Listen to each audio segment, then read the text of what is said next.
My name is Alicia. I'm 23 years old, born in a small town in India.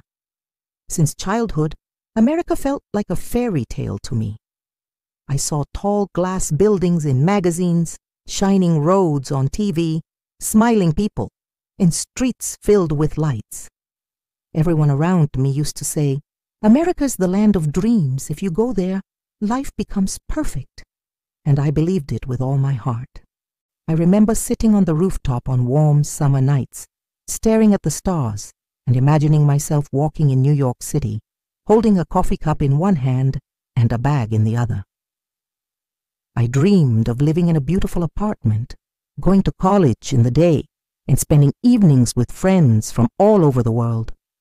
In my mind, America had no sadness, no poverty, no pain. Everyone there was rich and free. So I worked hard. I studied English every day, often staying awake at night reading books. Finally, last year my dream came true. I got a student visa for New York City. At the airport, my mother hugged me with tears in her eyes and whispered, "Take care of yourself, beta." My father gave me a small packet saying, "Open this only when you feel lonely." I promised them, "I'll be fine. I'll make you proud." When I landed in New York, my heart was racing. The airport was huge, the air smelled fresh and cold, and people spoke English everywhere. On the way to my room, I saw tall buildings, flashing billboards, and crowded streets. I thought, this is it. My new life begins. The city felt magical. Food, clothes, and technology I had only seen in movies. That first night, I stood by my window looking at the city lights and thought, this is paradise. But slowly, cracks appeared. The first problem was money. My tiny rented room cost more than my father's monthly salary. Food was costly. Even a bus ticket or cup of coffee felt expensive.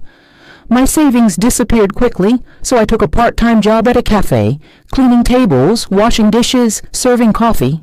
It was harder than I imagined. Long hours on my feet, painful nights, and little rest.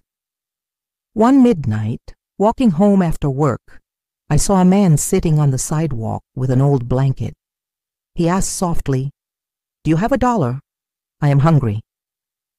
I gave him the little change I had, and he whispered, "God bless you." From that day I noticed the truth. Many homeless people lived in this so-called land of dreams. Then came loneliness. In India, neighbors visited freely. We ate together, celebrated festivals like family. But here, people were always busy, rushing with phones in their hands, no smiles, no eye contact. Some days I felt invisible. I missed my mother's cooking, my father's advice, and my brother's silly jokes. I realized you can live among millions and still feel completely alone. The culture shock was tough. Back home, I dressed modestly and followed traditions. But here life was fast and open.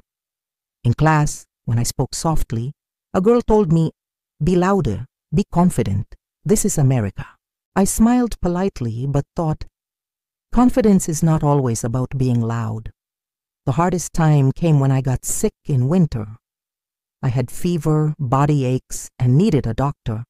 But without insurance, the fee was more than my weekly salary. I stayed in bed with tea and instant noodles, waiting to recover. That day I truly understood. America is not perfect. Yet America also taught me valuable lessons. One morning in Central Park, I sat on a bench, watching children play and couples walk peacefully. I realized that happiness is not about where you live, but how you live. Life here is expensive, lonely, and challenging, but it teaches independence, hard work, respect for other cultures, and survival even in hard times. Now, when my friends in India ask me, "Is America perfect?" I smile and say, "America is like any other place. It has light and it has darkness. The dream is real, but so is the struggle. If you come here, don't expect magic. Expect challenges, expect to work harder than ever. But if you are strong, patient, and wise, you will find your place." My name is Alicia. I came chasing a dream, I found beauty and pain, and I discovered the real dream is not just about living in America, but about living with courage, hope, and an open heart wherever you are.